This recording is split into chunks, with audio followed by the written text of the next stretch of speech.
चलिए देखते हैं क्लास 10th प्रश्नावली 2 का बी 16वां क्वेश्चन। यदि बहुपद पी एक्स बराबर 6x² plus 37x minus bracket में k-2 का एक शून्य दूसरे का व्युत्क्रम है तब k का मान ज्ञात करना है। तो इसमें देखिए कह क्या रहा है, बहुपद दिया हुआ है और एक शून्य जो दिया हुआ है वो दूसरे का व्युत्क्रम है। तो हम क्या करेंगे, सबसे पहले क्या करेंगे, लिखेंगे माना पहला शून्य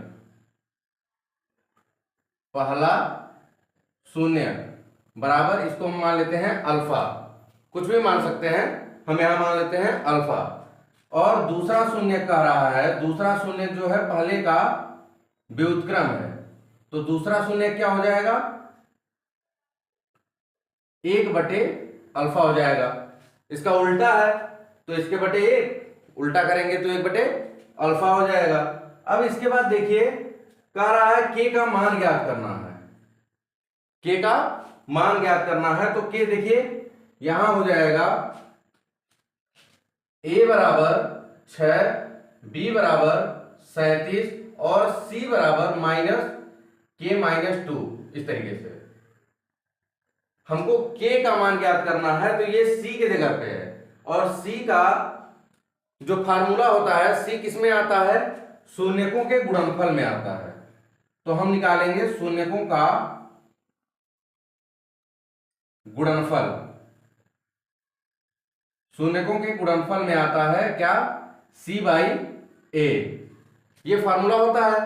अब इसके बाद शून्यकों का गुणनफल होगा, एक शून्य k है और दूसरा शून्य 1/अल्फा है।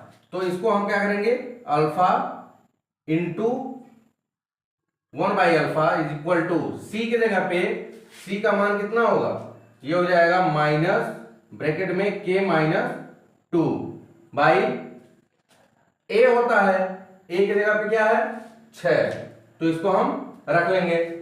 अब इसके बाद देखिए अल्फा से अल्फा खत्म हो जाएगा, यहां बचेगा एक, ये ब्रैकेट हटाएंगे तो k+2/6, 6 का गुणा हम 1 में करेंगे तो ये हो जाएगा 6 इज इक्वल टू -k+2, पक्षांतर करेंगे तो ये हो जाएगा -k is equal to 6 - 2, -k is equal to 4। अब माइनस इस साइड है, उस साइड जाएगा तो k इज इक्वल टू आ जाएगा आपका 4। ये हो जाएगा आपका आंसर। k का मान पूछा है, k का मान कितना आ जाएगा, -4, ये माइनस उधर जाएगा तो -4 हो जाएगा। ये हो गया आपका k का मान। फिर इसी तरीके से हम चलते हैं आगे 17वें क्वेश्चन पे, देखते हैं।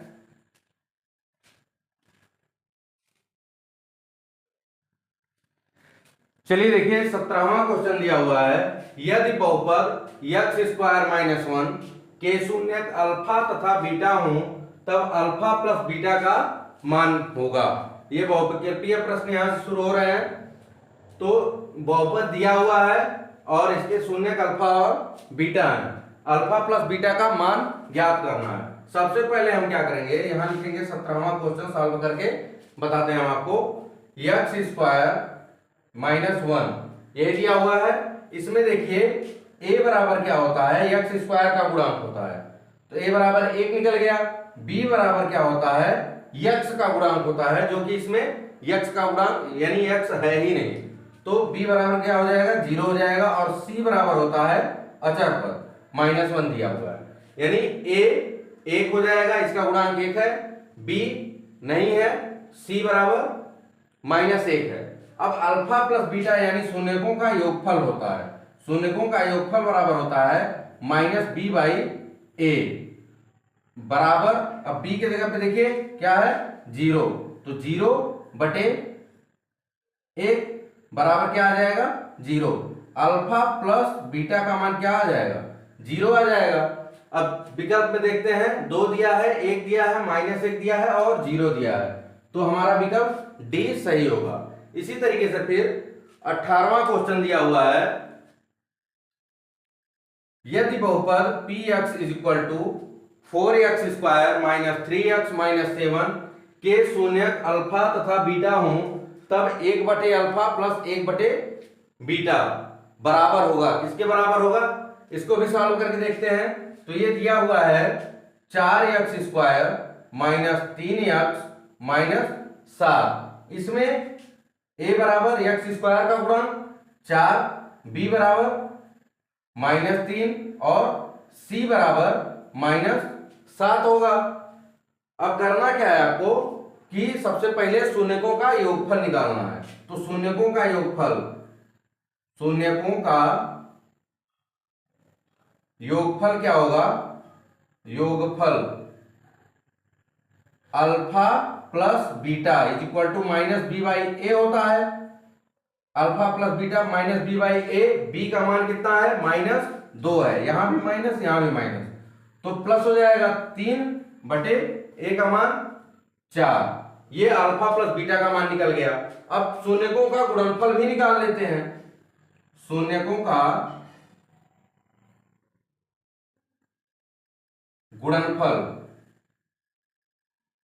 शून्यकों का गुणनफल क्या होगा? Alpha into beta is equal to c/a होता है। c का मान है -7/a का मान है 4। ये आ गया हमारा योगफल और गुणनफल। अब हम सवाल पे चलते हैं। जो दिया हुआ है कि मान ज्ञात करना है 1/अल्फा प्लस 1/बीटा का ज्ञात ज्ञात करना है। इसको हम क्या करेंगे? पहले सॉल्व करेंगे। तो इसका एलसीएम हो जाएगा अल्फा बीटा। अल्फा से हम अल्फा बीटा में भाग देंगे तो अल्फा कट जाएगा, बीटा पर बचेगा। तो ये हो जाएगा बीटा प्लस बीटा से भाग देंगे, बीटा कट जाएगा, अल्फा बचेगा। अल्फा, इसको हम देखिए बीटा प्लस अल्फा दिया हुआ है, इसको हम सही क्रम में लिखेंगे। तो ये हो जाएगा बराबर अल्फा प्लस बीटा बटे अल्फा बीटा। ये आ गया। अब अल्फा प्लस बीटा बटे अल्फा बीटा दिया हुआ है। अल्फा प्लस बीटा का मान है 3/4, तो बराबर हो जाएगा 3/4 बटे अल्फा बीटा का मान -7/4 हो जाएगा। इसको जब हम सॉल्व करेंगे तो बटे के बटे रहता है तो क्या हो जाता है? उल्टा। बटे के बटे के बटे के बटे रहता है तो उल्टा हो जाता है, गुणा हो जाता है। तो 3/4 हो जाएगा और गुणे हो जाएगा ये 4/-7। 4 से 4 खत्म हो जाएगा, बराबर आंसर आपका आ जाएगा 3/7। और माइनस नीचे है तो इसको हम ऊपर कर देंगे, ये हमारा आंसर हो जाएगा। ये स्टेप देख लीजिए, यहां से यहां, यहां से यहां, फिर इसको सॉल्व किए हैं यहां, फिर इसको यहां, इसका मान आ गया ये 1/अल्फा प्लस 1/बीटा इज इक्वल टू हो जाएगा आपका -3/7। विकल्प में देख लेते हैं 7/3, -7/3, 3/7 और -3/7। ये हमारा विकल्प सही रहेगा। तो इस तरीके से हम 1/अल्फा प्लस 1/बीटा का मान प्राप्त करेंगे। फिर आगे बढ़ते हैं 19वें क्वेश्चन पे।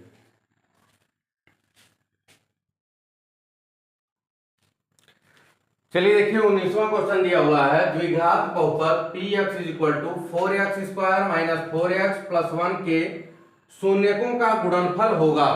शून्यकों का गुणनफल पूछ रहा है, तो हम देखते हैं क्या होगा। 19वां क्वेश्चन इस तरीके से, ये दिया हुआ है 4x square minus 4x plus 1। इसमें दिया है a is equal to x square का गुणांक, b is equal to x का गुणांक -4 और c इज इक्वल टू अचर पद 1। अब इसमें पूछ रहा है शून्यकों का गुणनफल होगा। शून्यकों का गुणनफल का फार्मूला होता है alpha into beta is equal to c/a। c का मान है 1 और ये हो जाएगा।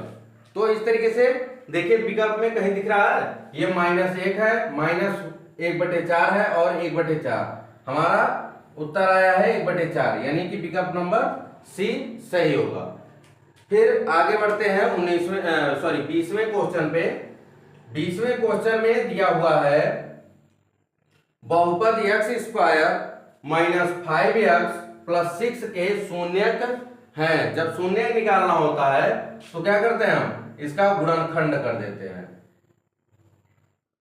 गुणनखंड करेंगे जब, तो प्रथम पद का गुणा अंतिम पद में किया जाता है, तो गुणा करेंगे तो 6x² हो जाएगा। 6x² होगा। इस 6x² का ऐसा दो गुणनखंड कीजिए कि जोड़ने चाहे घटाने पे उसको दो भागों में ऐसे तोड़िए कि जोड़ने चाहे घटाने पे -5x आ जाए और गुणा करने पर 6x² आ जाए। तो चलिए देखते हैं, x² -3x -2x, 3 दूना 6, माइनस माइनस का गुणा प्लस हो जाएगा और 3 और 2 को जोड़ेंगे तो -5x होगा, ये हो जाएगा +6। अब दो दो पदों को हम एक साथ कर लेंगे और कॉमन ले लेंगे, तो ये हो जाएगा x यहां से निकल गया तो x बचेगा -3 और यहाँ -2 कॉमन ले लेंगे तो x -3, एक ब्रैकेट में x -2 और एक ब्रैकेट में x -3 हो जाएगा। अब इसके बाद में एक ब्रैकेट को हम ले करके बराबर 0 लिखेंगे, x बराबर हो जाएगा 2, एक बहुपद एक शून्य हमारा मिल गया, x = 2। फिर इसके साथ आगे बढ़ते हैं, x -3 = 0, x = 3, दूसरा शून्य क्या मिल गया 3 मिल गया। शून्य के बराबर हम लिख सकते हैं शून्य = 2 3। देखिए विकल्प में 4 - 1 ये नहीं होगा, b -2 -3 ये भी नहीं होगा, c -4 1 ये भी नहीं होगा। बचा विकल्प नंबर डी, 2 3 यहां हमने निकाला है, 2 3 ये हमारा सही आंसर होगा। इसी के साथ प्रश्नावली 2 का भी समाप्त हो जाता है। अब हम मिलेंगे आपसे अगले वीडियो में 2 के सी के साथ। अगर वीडियो अच्छी लगे तो लाइक करिए, सब्सक्राइब करिए और अपने दोस्तों को भी वीडियो को शेयर करिए और उनसे भी बोलिए सब्सक्राइब करने के लिए।